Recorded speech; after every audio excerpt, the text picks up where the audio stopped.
Medical science روزہ رکھنے کے کوئی کیا فوائد بتاتی ہے، آئیں اس پر ایک نظر ڈالتے ہیں۔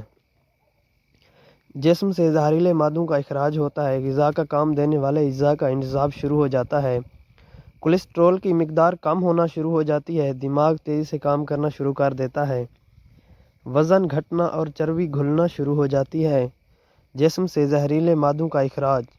رمضان المبارک صرف انسان کے روحانی تطہیر کا ہی نام نہیں ہے، بلکہ رمضان کے دوران روزہ رکھنے اور عبادات کے مشق سے انسانی جسم کو بھی بے پناہ فوائد حاصل ہوتے ہیں۔ روزہ رکھنے سے پہلے ہی دن انسانی جسم میں زہریلے مادوں کی صفائی کا عمل شروع ہو جاتا ہے۔ انسان کا شوگر لیول گرتا ہے، یعنی خون سے چینی کے مضر اثرات کا عمل دخل کم ہو جاتا ہے، دھڑکن سست ہو جاتی ہے اور بلڈ پریشر کم ہو جاتا ہے۔ اصل میں انسانی جسم میں توانائی کا ذخیرہ چربی کے چھوٹے چھوٹے ذرات کی شکل میں جمع ہوتا رہتا ہے۔ روزہ رکھنے سے چونکہ انسان سارا دن بھوکا پیاسا رہتا ہے تو جسم میں موجود چربی محفوظ شدہ توانائی کو خرچ کرنا شروع کر دیتی ہے اور پہلے مرحلے میں گلوکوز میں تبدیل ہو جاتی ہے، اور یہی گلوکوز جسم کو توانائی فراہم کرتا ہے۔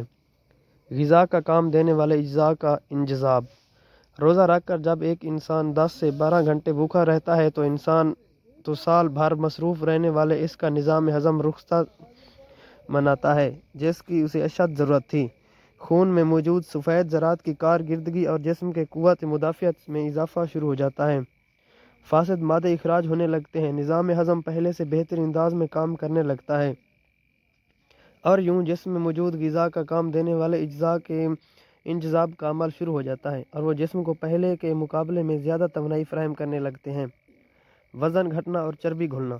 اگر آپ رمضان المبارک کے روزے دوران اپنے کھانا کھانے کے عادات کو معتدل رکھتے ہیں اور بھاری کھانے جیسے پراٹھے، پکوڑے یا اسی قسم کے دیگر کھانے سے گریز کرتے ہیں تو کوئی شک نہیں کہ اس رمضان میں آپ بہت آسانی سے اپنا وزن گھٹانے میں کامیاب ہو سکتے ہیں۔ ہم آپ کو بتا چکے ہیں کہ رمضان میں روزہ رکھنے سے انسانی جسم میں موجود اضافی چربی کی ذرات پگھلنا شروع ہو جاتے ہیں، اور یہی چربی گھل کر جسم کو توانائی کی فراہمی کا ذریعہ بناتی ہیں۔ یوں چربی گھلنے سے آپ کا وزن بھی کم ہو جاتا ہے اور جسم کو کسی قسم کی کمزوری یا تھکان بھی محسوس نہیں ہوتی۔ یہ تھے روزے کے طبی فوائد۔